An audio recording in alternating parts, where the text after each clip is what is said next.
মুহররম মাস, এই মাসের কয়েকটি ঘটনা আছে, এই মাসের ফজিলত আছে। এটা একটি সম্মানিত মাস। 10ই মুহররমকে বলা হয় আশুরা। আশারা হলো 10, আশারা থেকে আশুরা হয়েছে। এবং এই মুহররম মাসে ইহুদিরা একটি রোজা রাখত। মুহররম মাসের মর্যাদার কারণে আল্লাহ রসুল সাল্লাল্লাহু আলাইহি ওয়াসাল্লাম মদিনায় যাওয়ার পরে ইহুদিদেরকে রোজা রাখতে দেখে জিজ্ঞাসা করলেন, তোমরা কেন রোজা রেখেছ? তারা বলতো, এই দিনে আল্লাহ তাআলা অনেক কিছু সংগঠিত করিয়েছেন, এই দিনের ফজিলত বেশি, এই কারণে আমরা রোজা রাখি। আল্লাহ রসুল সাল্লাল্লাহু আলাইহি সাল্লাম তাদের কথার উত্তর দিলেন, তোমাদের থেকে আমাদের হক আরো বেশি। অতএব আল্লাহ রসুল বললেন, এবছর তোমরা আশুরার একটি রোজা রাখবে, আগামী বছর থেকে তোমরা 2টি রোজা রাখবে। কেননা ইহুদিদের সাথে মুসলমানদের কোনো আমল যেন সাদৃশ্য না হয়। আশুরার সম্পর্কে আশুরার দিন ইনশাল্লাহ কথা বলা হবে, অথবা সামনের জুমায় আমরা আবার ধারাবাহিক আলোচনা শুনব। সূরা বাকারার 141 নং আয়াত থেকে। আউযু বিল্লাহি মিনাশ শাইতানির রাজীম। বিতাড়িত মরদুদ শয়তানের ওয়াসওয়াসা থেকে আল্লাহ তাআলার কাছে পানাহ চাই। বিসমিল্লাহির রহমানির রহিম। পরম করুণাময় আল্লাহ তাআলার নামে শুরু করতেছি। তিলকা উম্মাতুন ক্বাদ খালাত লাহা মা কাসাবাত ওয়া লাকুম মা কাসাবতুম। তিলকা উম্মাতুন ক্বাদ খালাত, ওই একটি সম্প্রদায় যা গত হয়ে গিয়েছে, লাহা মা কাসাবাত, ওরা যা উপার্জন করেছে তা তাদের জন্য, ওয়ালাকুম মা কাসাবতুম, এবং তোমরা যা উপার্জন করেছো এটা তোমাদের জন্য। ওয়ালা তুসআলুনা আম্মা কানু ইয়ামালুন, তাদের কর্মকাণ্ড সম্পর্কে আল্লাহ তাআলা তোমাদেরকে জিজ্ঞাসা করবেন না। এটা ইহুদিদের সম্পর্কে আয়াতটি নাজিল হয়। অর্থাৎ ইহুদিরা বহু মন্তব্য করত আমাদের নবীর ব্যাপারে, ইসলামের ব্যাপারে, কোরআনের ব্যাপারে অনেক মন্তব্য তারা করেছে। এই জন্য আল্লাহ তাআলা মুসলমানদেরকে বলেছেন, ওদের আমল ওদের থাকবে, ওদের আমল নামায় থাকবে, জমা হবে, ওদের আমল নামা নিয়ে ওরা উঠবে, আর তোমাদের আমল নামা তোমাদের সাথে থাকবে, তোমাদের আমল নামা নিয়ে তোমরা উঠবে। অর্থাৎ যার যার আমল তার কাছে। আমরা ইহুদিদের সমালোচনা করলে আমাদের কোনো লাভ নেই, তাদের জবাব তারা দিবে, আমাদের জবাব আমরা দিব। প্রত্যেকের জবাব প্রত্যেকেই দিবে। জন্য আল্লাহ বলেছেন, ওয়ালা তুসআলুনা, কোনো প্রশ্ন করা হবে না, আম্মা কানু ইয়ামালুন, তারা যা করেছে, যে কাজ করেছে তাদের সম্পর্কে মুসলমানদেরকে প্রশ্ন করা হবে না। অতএব আমার আমল সম্পর্কে আরেকজনকে জিজ্ঞাসা করা হবে না, আপনার আমল সম্পর্কে আমাকে আল্লাহ তাআলা জিজ্ঞাসা করবেন না। আলেমদেরকে জিজ্ঞাসা করবেন, তোমাদের দায়িত্ব তোমরা পালন করেছো কিনা। আর যারা সাধারণ লোক তাদেরকে জিজ্ঞাসা করবেন, নবী রাসূলরা যা নিয়ে এসেছেন তা তোমরা গ্রহণ করেছো কিনা। এই দুটি কথাই আল্লাহ তাআলা জিজ্ঞাসা করবেন।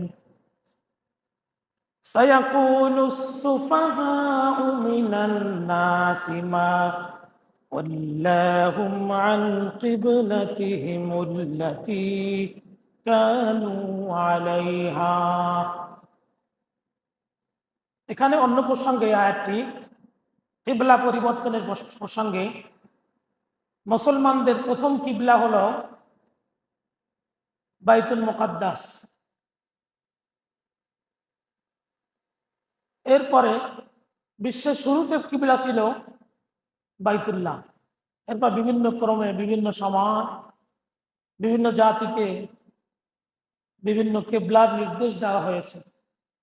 আমাদের রসুলও যেই কিবলার দিকে ফিরে নামাজ আদায় করতেন, এই বিবরণ এই আয়াতে দেওয়া আছে। সায়াকুলুস সুফাহাউ মিনান নাস, মানুষদের মধ্যে থেকে যারা বোকা, যারা নির্বোধ,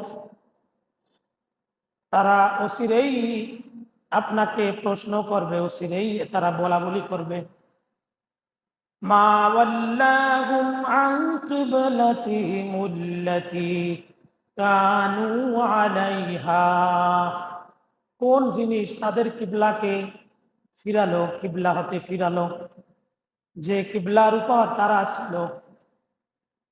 কুল লিল্লাহিল মাশরিক ওয়াল মাগরিব, কুল হে রাসূল আপনি বলুন, লিল্লাহিল মাশরিক, মাশরিক দিয়ে পূর্ব দিক বুঝায়, মাগরিব দিয়ে পশ্চিম দিক বুঝায়।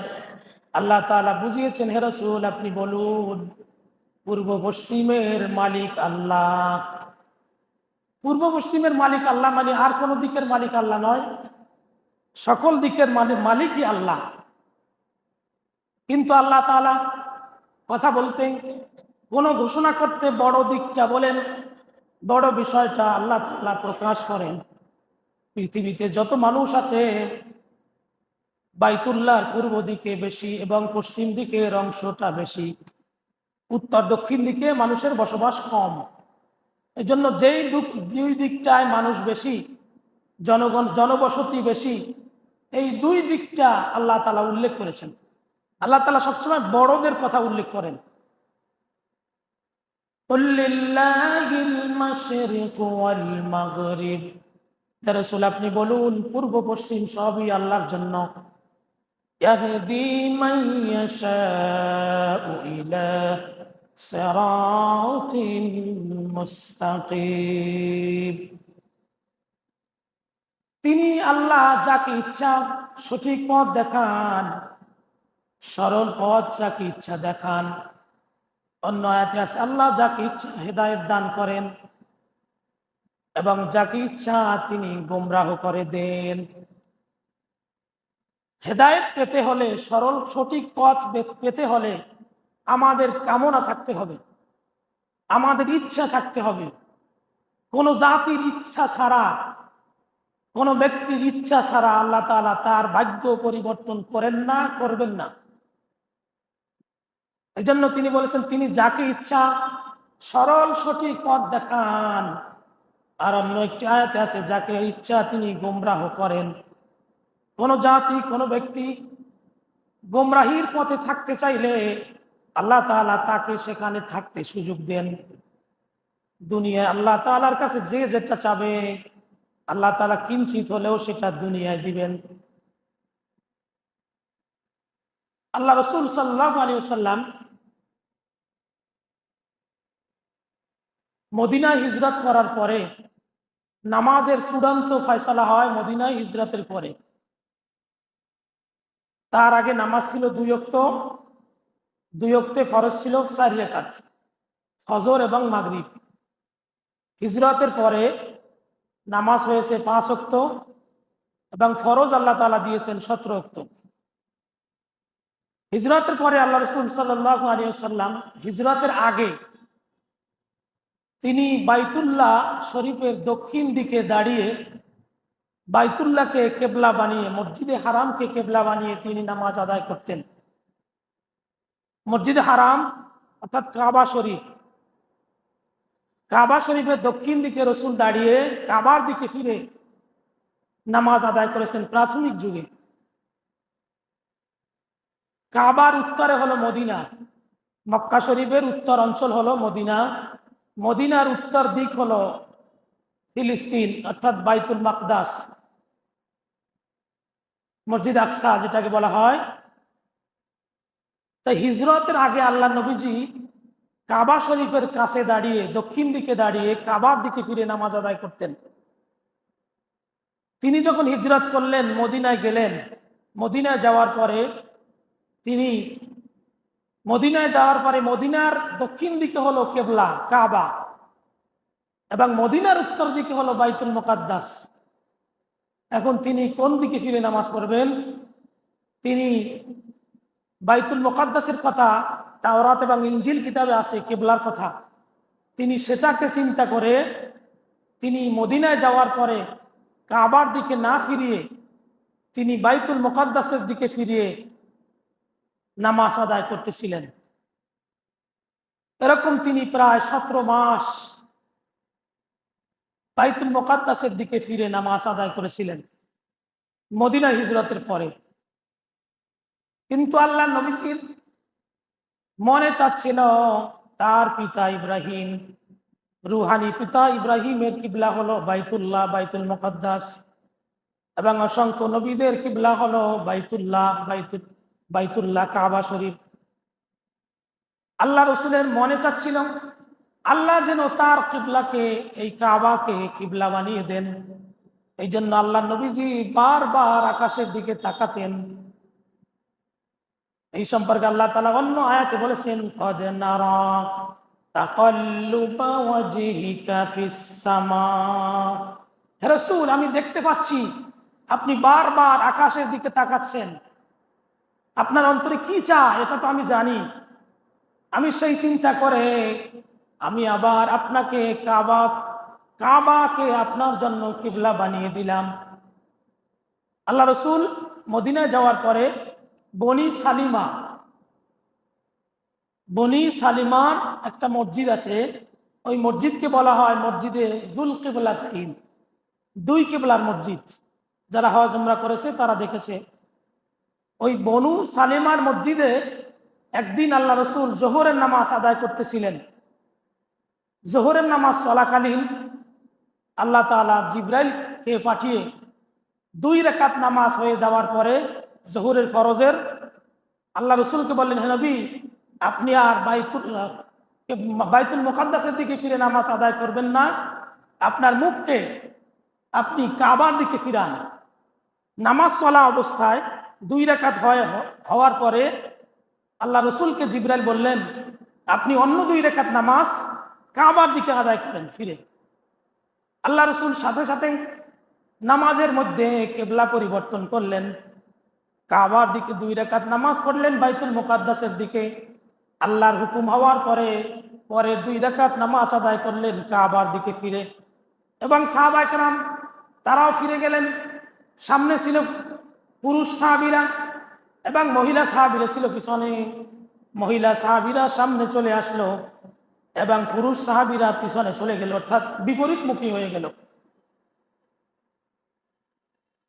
এবং তাওরাতেও লেখা আছে আল্লাহ নবীজি হিজরতের পরে 17 মাস বাইতুল মুকাদ্দাসের দিকে ফিরে নামাজ আদায় করবেন। আর আল্লাহ রসুল ঠিক 17 মাসই আদায় করেছিলেন। এবং আল্লাহ রসুলের মন চাচ্ছিল যে কাবাকে কিবলা করে দেওয়া হোক। আল্লাহ তাআলা তার মনের ইচ্ছা দেখে কাবাকে কিবলা পরিবর্তন করে দিলেন। কাবা পৃথিবীর সকল মানুষের কিবলা হবে। এই পরে ইহুদিরা বিভিন্নভাবে দুর্নাম ছড়াতে লাগলো। তারা বলাবলি করতে লাগলো, মুশরিকরা বলতে লাগলো, দেখো মুসলমানেরা, তোমাদের নবী এতদিন নামাজ পড়তো আমাদের কিবলার দিকে ফিরে, বাইতুল মুকাদ্দাসের দিকে ফিরে, আর আজকে 2 রাকাত পড়েছে এদিকে, 2 রাকাত পড়েছে সেদিকে। অর্থাৎ তোমাদের নবী সিদ্ধান্ত নিতে পারতেছে না কোন দিকে ফিরে নামাজ আদায় করবে। তিনি সিদ্ধান্তহীনতার মধ্যে ভুগতেছেন, তাহলে তোমাদের অবস্থা কি হবে? এই কথার প্রেক্ষিতে আল্লাহ তাআলা বিস্তারিত করে বলে দিয়েছেন। চ্যানেলটি সাবস্ক্রাইব করে আমাদের সঙ্গেই থাকুন।